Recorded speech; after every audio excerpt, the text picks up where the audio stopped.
Now, the next person we're going to be dealing with after you go into contract. So let's just revise and go back and talk about the process flow. The first person you're going to be dealing with will be the lender, making sure that client is pre approved, ready to go. And if they find a piece of property, they can finance it to purchase it. The second is we get into contract, which we'll have some upcoming videos on Ashmont University that you'll be going through line by line of the contract.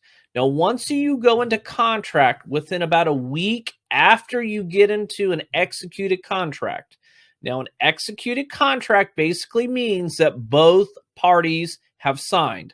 The seller has signed and the buyer has signed a week within a week to 10 days after that's happened, you will be conducting a home inspection. Now, a home inspection is something that is voluntary that your buyer has the right to conduct, basically to protect their investment.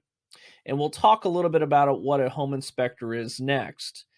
But I want to preface this. It is very important that you urge your buyers to get a home inspection performed. All right, very important. This is something that they can do to gain a lot of knowledge about the property, but also to dive in a little deeper to make sure what they're purchasing is what they're expecting to get, such as condition, and etc. Okay, so let's talk about what a home inspector is. Well, what are they? Well, a home inspector is a person who basically examines the condition of a real estate property. Usually when it's on market, right? So, there's a house that's up for sale and the house goes into contract. And then about a week to 10 days after contract, you have a period of time where you can have an inspector come in and check things out.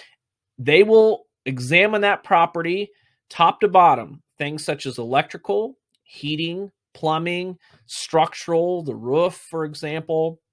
They'll look for termites and mold, and everything in between.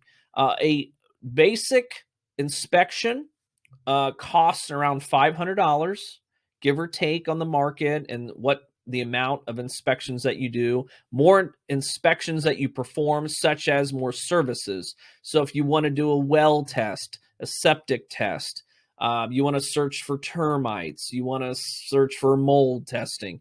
Every test that you conduct, will cost a little bit more money.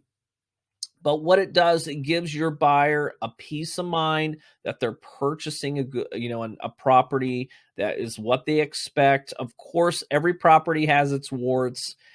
So, no property that you purchase is going to be perfect.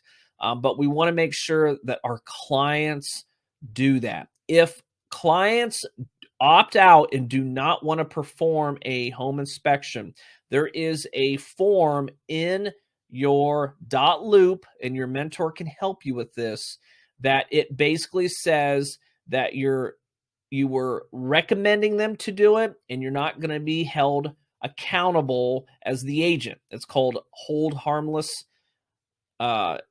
waiver, which means that you told them the importance of a home warranty. They've opted out not doing it, and they will not hold you liable as the realtor if they move in their property in 6 months from now and find out they have an issue, which could easily be caught on a home inspection. So it's very important that our clients obtain one. Again, it is around $500 and it can go up from there. Commercial properties or multi-unit properties, it could cost a little bit more, but it's very important that they conduct these. And again, this is the inspector will be the next part of the process of the real estate transaction.